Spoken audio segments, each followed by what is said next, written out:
हरे कृष्णा राधे राधे दोस्तों। लली छठ कब है, चलिए जानते हैं। और इसकी पूजा सामग्री भी क्या है, पूजा विधि, मुहूर्त और महत्व के बारे में इस वीडियो में हम पूरी तरह से जानेंगे। लली छठ हर साल भाद्रपद कृष्ण पक्ष की षष्ठी तिथि को मनाई जाती है। इसे हल छठ, रांधन छठ, षष्ठी छठ आदि नामों से भी जाना जाता है। चलिए जानते हैं इस साल लली छठ कब है और इसकी पूजा विधि क्या है, इसकी पूजा कैसे होती है।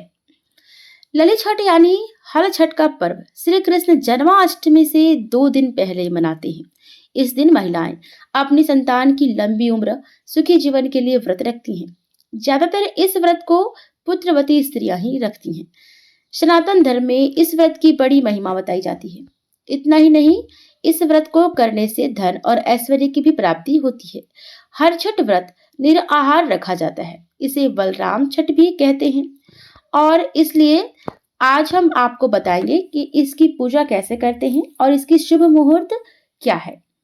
भाद्रपद कृष्ण पक्ष की षष्ठी तिथि का आरंभ 24 अगस्त की सुबह 7:51 से हो रहा है। इसका समापन 25 अगस्त को सुबह 5:30 पर होगा। पंचांग के अनुसार लली छठ व्रत 24 अगस्त को रखा जाएगा। इस व्रत में बलराम जी, हल और लली माता की पूजा की जाती है। इस दिन हल से बोया गया अन्न या सब्जी बिल्कुल नहीं खाना चाहिए। इसके अलावा भैंस के दूध का सेवन नहीं किया जाता है।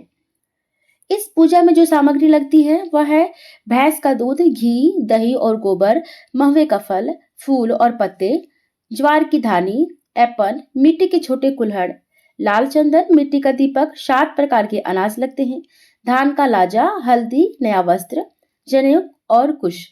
देवली छेवली, तालाब में जो चावल उगता है उस चावल का प्रयोग होता है। भुना हुआ चना, घी में भुना हुआ महुआ।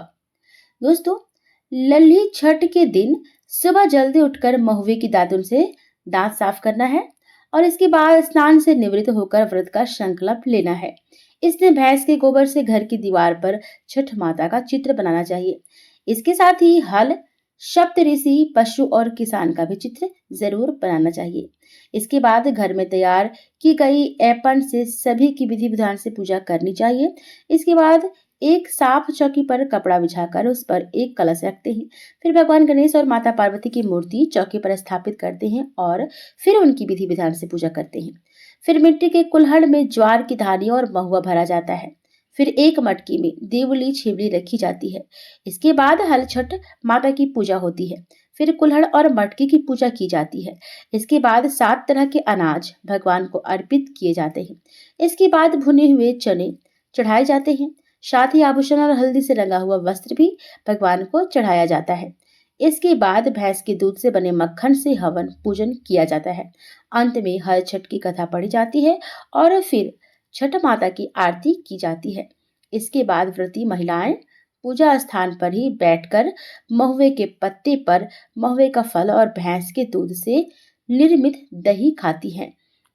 दोस्तों, कहते हैं भगवान कृष्ण के जन्म से 2 दिन पहले उनके बड़े भाई बलराम का जन्म हुआ था। इसलिए ही हर साल भाद्रपद महीने के कृष्ण पक्ष की षष्ठी तिथि को रांधन छठ मनाई जाती है। इस शुभ त्योहार को हल षष्ठी, चंदन छठ, तिरछी छठ और तिल्ली छठ, हला छठ, हर छठ, लली छठ, कमर छठ या खमार छठ आदि नामों से भी जानते हैं।